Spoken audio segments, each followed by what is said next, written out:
Hello everyone, ये 2-3 दिन पहले की बात है। मेरे साथ एक इंसिडेंट हुआ। मैं घर में पुराना सामान इधर उधर कर रहा था, तभी मेरे हाथ में एक पुरानी किताब लगी। मैं उसे पढ़ने बैठ गया। पढ़ते समय मैंने समय देखा कि शाम के 5 बज चुके थे और मैं पढ़ने बैठ गया। और कुछ समय बाद मुझे लगा कि आधा 1 घंटा हो चुका होगा एंड मैंने समय देखा तो शाम के 7 बज चुके थे। मतलब लगभग मैं 2 घंटे उस किताब को पढ़ रहा था, लेकिन मुझे समय का बिल्कुल भी पता नहीं चला। और समय इतने तेज़ी से बीत गया क्योंकि मैं उस किताब को पढ़ने में इतना ज़्यादा इन्वॉल्व हो चुका था कि मुझे समय का बिल्कुल भी अंदाज़ा नहीं रहा।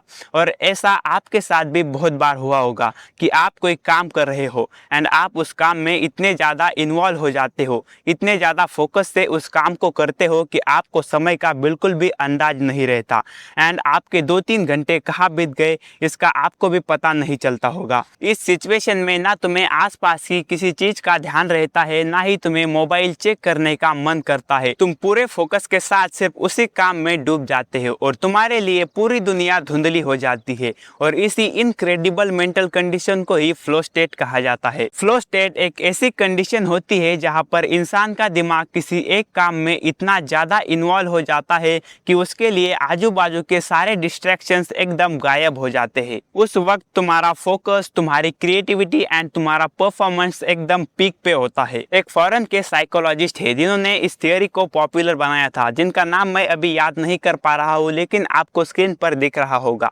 उन्होंने ही इस कंसेप्ट को पॉपुलर बनाया था। उनके अकॉर्डिंग फ्लो स्टेट एक ऐसा मोमेंट होता है जहाँ पर एक इंसान किसी काम में इतना ज़्यादा इमर्ज हो जाता है कि उसे कोई भी हार्ड वर्क एकदम एफर्टलेस फील होने लगता है। इसी वजह से प्लेयर्स मैच के दौरान, म्यूजिशियंस अपना परफॉर्मेंस देते वक्त या फिर आर्टिस्ट अपना क्राफ्ट बनाते वक्त फ्लो स्टेट में चले जाते हैं और कुछ ऐसा क्रिएट कर जाते हैं कि कोई और उसे रेप्लिकेट नहीं कर पाता और यहाँ तक कि वो खुद भी उसे फिर से रेप्लिकेट नहीं कर पाते। फ्लो स्टेट में इंसान सिर्फ काम नहीं कर रहा होता, बल्कि वो उस काम से पूरी तरह कनेक्ट हो जाता है। फ्लो स्टेट में सबसे इंटरेस्टिंग चीज ये है कि इसमें आपको टाइम का बिल्कुल भी अंदाज नहीं रहता। आप घंटों तक काम करते रहते हो एंड आपको लगता है कि मैं तो अभी अभी ही बैठा था। आप कोई भी हार्डवर्क का काम बहुत ज्यादा समय के लिए एकदम आसानी से कर पाते हो। लेकिन अब सवाल ये आता है कि आप एवरीडे पढ़ाई करते वक्त या फिर कोई काम करते वक्त फ्लो स्टेट को किस तरह से एक्टिवेट कर सकते हो। इसका जवाब और फ्लो स्टेट को किस तरह से एक्टिवेट करना है, इसका प्रैक्टिकल तरीका मैं आपको पार्ट 2 में शेयर करूंगा। तो तब तक के लिए बने रहे। Thank you.